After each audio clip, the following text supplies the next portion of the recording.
This is Jeremy Wentworth-Stanley. I'm the fellow who has a hyphen in my name.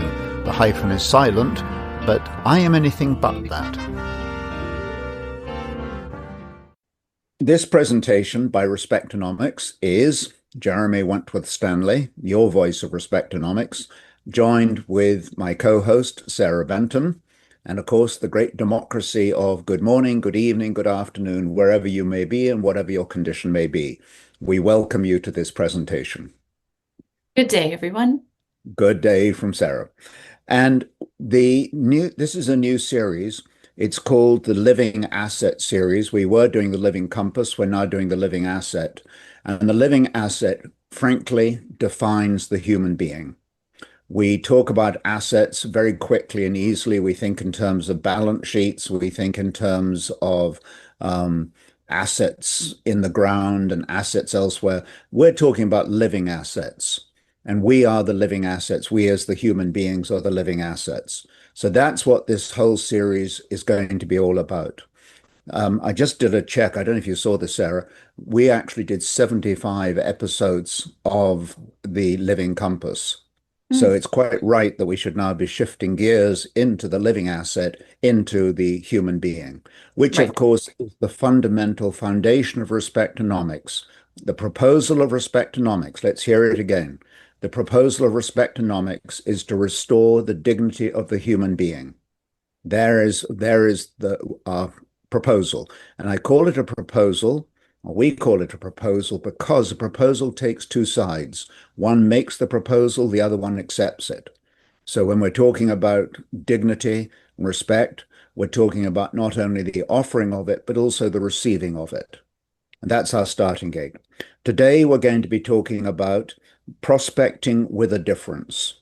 And Sarah, I think you and I in a sales world, when we hear the word prospecting, we immediately think of gathering in new customers, new clients, making ourselves aware to a broader market. And there's nothing wrong with that. But what I want to share with us today and put on the table, and I want you to harangue me, I want you to pull it apart and do anything you like with it, but here it is. The word prospecting, typically, we've just talked about it in the sense of going after new customers or new markets. But the other word for prospecting, of course, is the very old tradition of when somebody is prospecting for minerals or oil or gas.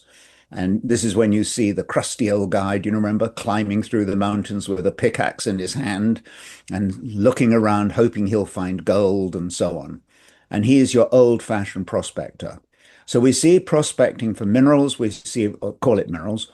We call it prospecting then also for new customers. I think that we're all in agreement on that. But the part I want to take us to, Sarah, is this.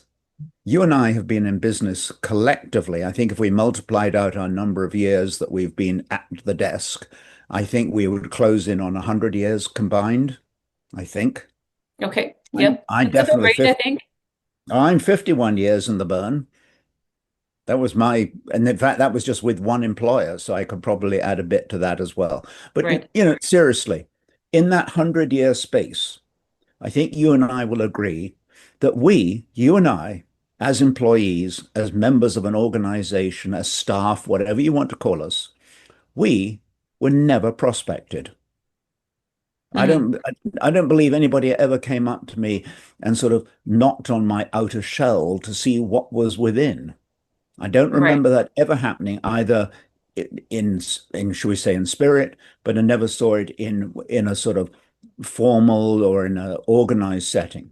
So I want to talk about prospecting, what it really means and why we do it. And the first thing is when we go prospecting, when the classic prospecting for zinc or copper, whatever it is, when you go prospecting for that, you're actually building capacity. You're looking for new product. You're looking for something that's going to add to your existing arrangement. But one of the reasons you do it, of course, not only in a sort of an expansionary commercial sense, but the other reason you do it is because your resources are always depleting. If you go to the average copper mine or the average, natural gas, what do they call it? Not a mine, but a natural gas. What is the proper word for it? Natural gas oil Natural gas. field, Yeah. gas field, natural gas field. You always hear the word depletion, and they talk about it will last for another 5 years or 10 years. By the way, I looked up copper, and we have enough copper to last us for the next 200 years. I just thought you'd like to know that. Thank you, Hmm. Jeremy. I'm sure you woke up today and said, I hope I'll hear how long we've got for copper. But the point is that if we're dealing with building capacity and if we understand the principles of depletion, one of the most, to me, the most candid, honest place to go in an organization is your employees and Hmm. start digging deep as you do in prospecting, but also recognizing that you run the risk of your own employees, your own staff, your organization actually depleting. And it can Hmm. happen because of age. It can happen because of some untoward incident. It can come as a result of disloyalty or attractiveness of some other offering. But the fact is, I cannot look at a workforce as a static, it's always going to be there. Hmm. You and I know one thing about prospecting as salespeople. We know that when you're not prospecting, your business model dies, which Right. sounds almost axiomatic. You'd say, well, what about looking after your existing business and developing it and so on? Yes, We of need to do course. that in tandem, Ah, it's the railway track. which is very important, which people let that fall off the train too. Absolutely. And one of the things that I think infuriates all of us as consumers, and I hope all of the publications and telecommunications companies and car companies, I hope you're all listening to this. There's nothing more frustrating than having gone out and bought a product or a service which you're quite happy with. And 6 months later, you see a great big advertisement that says, new customers only, you will get 50% off. I mean, that does not leave you with a good feeling about how you're being treated. Well, In no, other it leaves an words, individual feeling like they only had value to you when they were giving you something, exactly. right? So you need Very, to maintain the yeah, integrity of that value for existing people as well.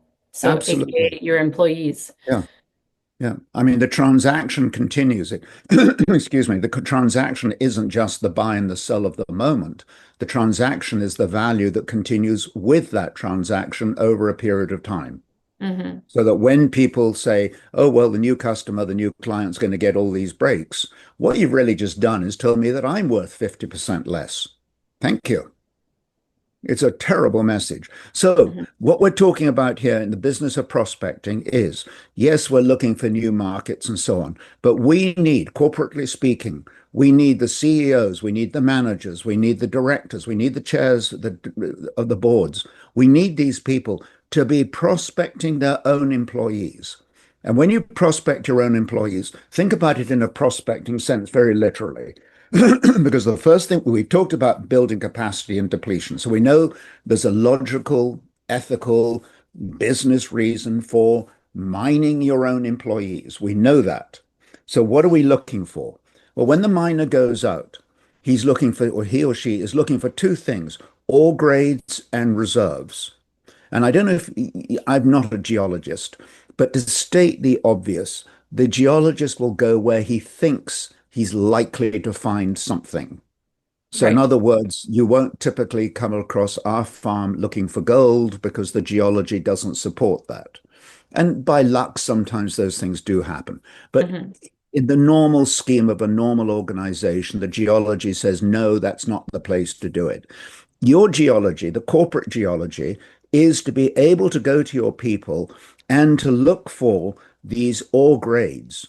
Because I have found out one thing, and that is at the front counter, I have found one thing, and that is the brilliance of the people there who know the job, who pass you the cup of coffee. And they do it with a smile. They do it with a, would you like anything else? They're expansionary, they're helpful, they're decent, they listen to me. If I go to that coffee shop and say, I want hot chocolate, I don't usually get lemonade. Hmm. So, in other words, we can go mining our own employees. We can go in there looking for these ore grades, and we can look for reserves. So, not only are we looking at the quality of what's already there, but we can also think in terms of the reserves that are in the background that can come to the foreground. And the key behind reserves is they are going to come to the foreground at some point. That's when Hmm. the gas company, natural gas company says, we've got reserves for another 20 years. And in 5 years' time, starts drawing on those reserves. Those reserves are building capacity. That's where we hire from within. If you Right. hire from within and develop within and you look for the ore grades, you're going to uncover, I'm going to uncover some remarkable talent. And that's certainly where there's leadership gaps or management gaps, as opposed to, and this could be a capacity issue as well Mhm. for those direct managers, if you will. But it's building into your day-to-day those systems or those procedures in place that are aiding and providing the ability to identify what those reserves are, or if you will, what those gems that are Mhm. there within the employees, and understanding what they have to offer and bring to the table, not only just within Absolutely. their current role, but what is their skill set that could be applied elsewhere. Ah, And again, focusing on that and helping people move forward, right? no, Often people get stuck, leaders get stuck because they think, well, this person's really great in this one job. I need to leave them here. However, they could then have a greater impact somewhere else. And again, bringing somebody else in to do that position. So I think it's a capacity issue. And it's also then the systems that are in place to help those leaders identify outside of just being focused on getting the job done for the day. let's put that into prospecting parlance. And Hmm. you're absolutely right. Sarah, if you look at a product like silver, I can guarantee you 25 years ago, silver was used mainly for ornamentation. Do you Hmm. remember when your grandmother had a silver teapot? You remember that? Yeah, or Yes. a silver tray. And now Hmm. we've put them all away because they tarnish and we haven't got time to clean them. Right. But look at the multiple new purposes and use of silver.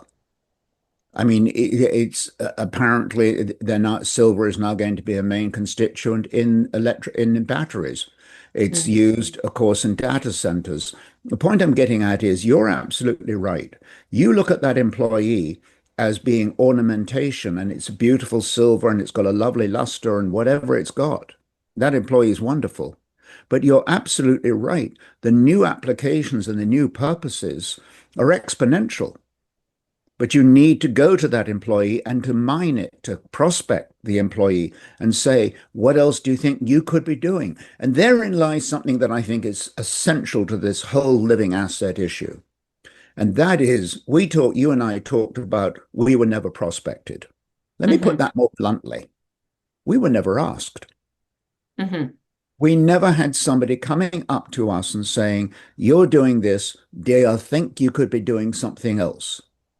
Well, and it's funny too, you think about a lot of the corporate companies, depending on the nature of the company or the setup, and assuming that there is a client component to it, if you will. Both of our backgrounds, that was the Mhm. case. Yeah. And the old adage word, which still continues today, is KYC, know your client. Yeah. So Yeah. why can that not be applied to know your Yep. employee? So take the time to get to know them, not just for what it is that they do based on what their task list is for their particular or their job scope. Really take the time to get to know them, to understand what are their skills or assets they can bring to the table that then could flourish to assist not only expansion Yeah. for the company, but expansion for that employee, aka Absolutely. retention, But you right? see, you're hitting so many nails on the head here, Sarah, because in the mining world or the prospecting world, that you find this ore grade and you say, "Wow, it's fantastic." So then you get into the business of extraction. You Hmm. want to extract that iron ore or whatever it is, copper, out of the ground. Now, here's the problem. When you're dealing with an inanimate thing like copper, yeah, it's okay. Get in there, dig around, and pull it out. That's not how you treat a human being. Right. And that is, I'm laying down the law here. This is one of the biggest difficulties. It's almost become a corporate agenda. How much can we extract from the employee? That Hmm. is absolutely wrong thinking. The right thinking is we want to be able to, should we say, extract more from the employee. But what you notice in so many places, when you're doing the extraction process, You do it by two things. One is by getting rid of the impurities. Those impurities can quite often be the things around the employee that are obstructing their ability to be effective. What tools I and mean, resources are available to that employee to make them or to help them be effective yep. and efficient in Well, their that's the job? second part. Yeah. When you bring in the, again, in the mining world, when you add something to the original product, that's when you can get real strength. It's called an alloy. Hmm. Take the classic example of iron ore. You take iron ore, but then you add some carbon into it and you end up with steel. Steel is strong, steel is serviceable. You can use it in so many different things. This is the point. By adding something, you actually extract more. And that's Hmm. what I'm trying to get at here. The extraction process, when we're talking about a human asset, we're talking about a human being. That extraction process requires what we can add into it. And then the processing part of it, which is the next part, we think in terms of processing and refining and so on. But processing is again, in the mineral world or in the natural gas world, it's how do you get it from, this raw material into something that's serviceable? Right. And one of the ways you do that, we've talked about how you add carbon to iron ore. But we also think in terms of processing of being able to identify how many different ways that particular metal or gas, whatever it is, can be used. We've already talked a bit about that, but I'm coming back to it. That processing isn't just taking the individual and turning them into something. It's taking that individual, exploring what their strengths are, adding to what they can do, and giving them an opportunity to move ahead Hmm. without obstruction. I find in the corporate world again, I think it's true in the social world as well, but how many of us can't move ahead in the way we've just described because of regulation? That Hmm. something gets in our way. Well, And there's one, that, or there's red tape in terms of, well, you have to be in yep, your position for this amount of time before you can apply for yep, that. So again, I go back exactly. to, perhaps companies being tunnel visioned in terms of, but this person's really good at this job. I can't Yeah, afford for them to leave this job and put right. them somewhere else. So it's more about the company is the overruling guideline versus Yeah. development of employees. I mean, I'm making not just a plea, I'm making a sort of, what would you call it? Almost like let's have a new mandate to how we run our businesses. Because if we look at the human being as this primary asset, this living asset, as we call it, and we have this living asset that we can grow, we can transform, we can transition, and so on. But there's two things that are absolutely essential. Get rid of the silos. Because once you have this silo mentality, of course somebody can't be used in another silo. You wouldn't go and take iron ore and put it into a grain um, silo. You wouldn't do that. But if you break down the silo, you can start seeing where these strengths can come and be joined together. But you Hmm. cannot have a non-silo environment if you don't have an environment in which people are communicating. And by communicating, I'm not talking about, 55 emails or 75 websites or anything. I'm talking about something incredibly straightforward. And I've got an example here, Sarah, that almost brings my blood to a boil. Almost. Are you ready for it? I'm A ready. lady, okay, well, there's a lady I know who works in a local bakery, and she is retired from an automobile company from the assembly line on which she worked for 35 years. Did a stunningly good job. She was there at 6 o'clock in the morning because the line opened at 7 o'clock. She was very much there all the time, on time, etc. Do you know she didn't once get asked about what she was doing? She didn't once get asked by a senior executive, what can we be doing that would make your production line work more effective? Mm. I mean, that's just base, not even communication. It's not even courtesy. That's good It's just business sense. It's good business sense. And I want leaders to listen to this, and I want employees to listen to this. But I think this whole silo mentality, which leads to all kinds of problems, we see it front and center. You call in to get your car serviced, or you call in to get a telephone number changed, or you call in to have Visa credited or something. Have you noticed how incredibly complicated it is? It Hmm. always takes 3 hours when it should take 3 minutes. And the reason behind the scene, one of the primary reasons is the silo mentality, the silo protocol. And the reason the silo protocol it even exists is because people are frightened of showing who they really are. And if a CEO is frightened of showing who they really are, what their strengths are, and indeed what their weaknesses are, but aren't able to discuss the veracity of their being, then they shouldn't be a leader. Mm. It's that straightforward. The last thing I want to say is this, Sarah, that when we combine the use, we start prospecting this living asset, this human being, this employee, we also end up with something else, which is the most powerful tool available to any corporation, any business that you could ever think of. And that is when the employees are, should we just say, joined at the hip, let's just use that. When they have been properly prospected, when they're seeing all their values coming to the table, we agree with that general principle. Those employees become the most powerful marketing mechanism for the organization. There is nothing more powerful than when an employee says, I work for a terrific company and we make a great product or a great service. Hmm. A customer will be drawn to that like bees to Built-in the free marketing.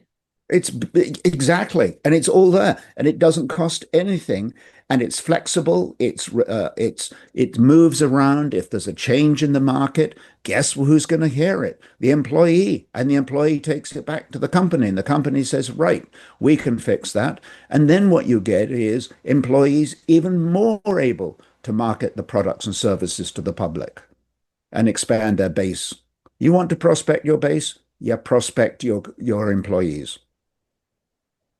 Excellent, Jeremy. I And rest, I, no, I'm not going to say I rest my case. This is a case that never will have an end. This is a case where I want to hear from the leaders. I want to hear them tell us at Respectonomics, what are you doing that allows you, encourages you, that in fact authenticates that you are prospecting your employees? I want to hear it on the line, if I could actually add to that as well, please. Jeremy, what are your challenges or pain points as a leader that maybe are circumventing or preventing you from doing this? So if you can identify that that is a challenge for you, share with us what that challenge is, and we can provide you support and assistance in closing the gap on that. I think that's a very telling answer because, Sarah, one of the things you and I know, and I don't think many of our listeners actually are aware of this, behind the organization or in the organization is what we call the dignity trust. And that is a trust that's dedicated to the concept of building dignity. And we have, I think, a team of what, is it 12 people, 15 people, all around the world, all different backgrounds, all different ages, all different cultures, all bringing us this information. So it's no idle request that you make. When you, Sarah, say you got a challenge and you don't quite know how to fix it, bring it to us because we've got a team of impartial, disinterested is the right word, disinterested people who have and no pride of authorship, but want to bring other people to a much better place than they are. We're looking to add value. Absolutely. The case remains open. Thank you, Jeremy. Thank you, Sarah.